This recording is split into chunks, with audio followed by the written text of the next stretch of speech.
हमारा जिंदगी का सबसे बड़ा गीत रतिया कहाँ बितौल ना आधार कार्ड बनता रजऊ है और भइले एकर भातार ना मिली तो मर जाई।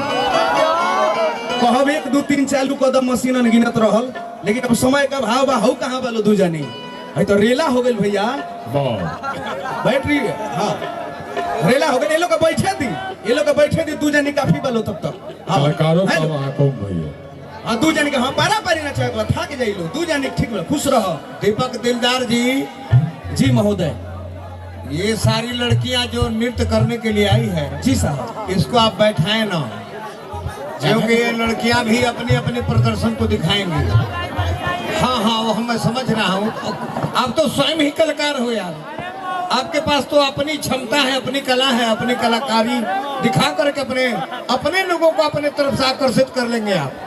अरे ऐ सनम गम न कर हम भी तो कभी बाके थे, अरे ऐ सनम गम न कर हम भी तो कभी बाके थे, और लाखों जिगर में गम थे और लाखों जिगर में टांगे थे, मगर करूं क्या नरमुंडा स्वामी, दिल दिल से मिलता है, दीवाना बड़ी मुश्किल से मिलता है, जो दीवाना दर दर का ठोकर खाता है वही जाकर एक दिन मंजिल से मिलता है।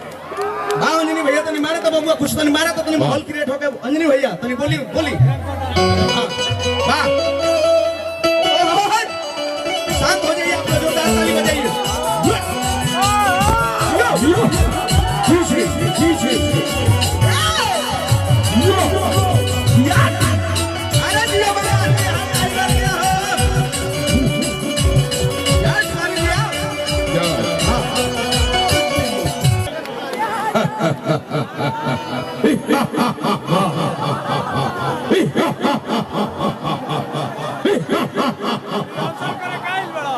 महिलाओं मेरे पास आओ, मैं तुझे वरमाला डाल के सुंदरी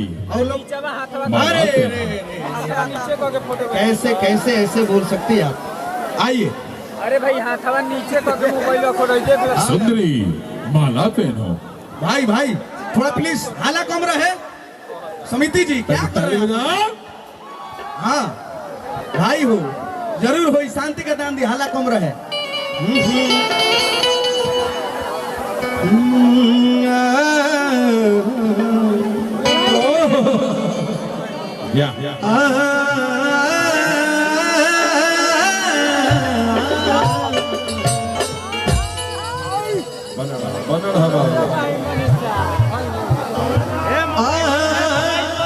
हेलो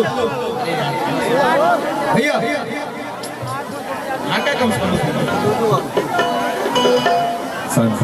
शांति बना के। हेलो प्लीज फोटो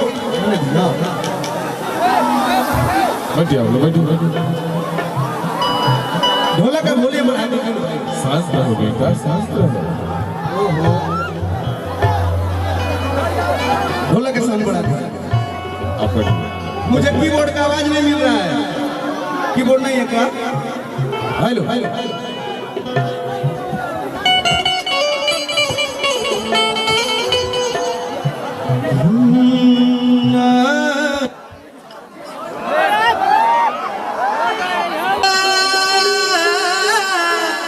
जो शेर दियो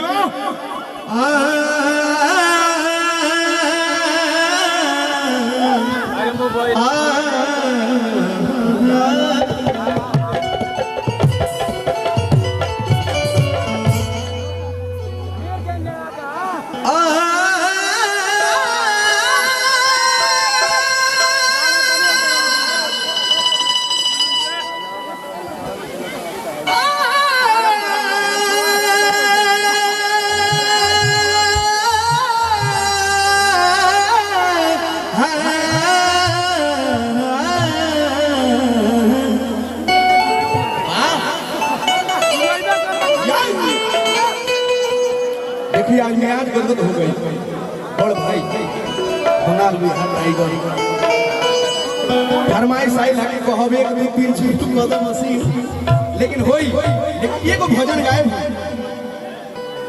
हो गई। चली ये गाना गाएगा, गीत के भाव है कि कह कहब एक दू तीन। कितना लोग गीत के फरमाइश करे चाहे चल हाथ उठाओ तो खास करके ये लोग ज्यादा फरमाइश करे। कौन गाना? एक दो तीन ताली भाई एक चाहिए भाई। रेडी माही जी, जिया जी, आप लोग रेडी?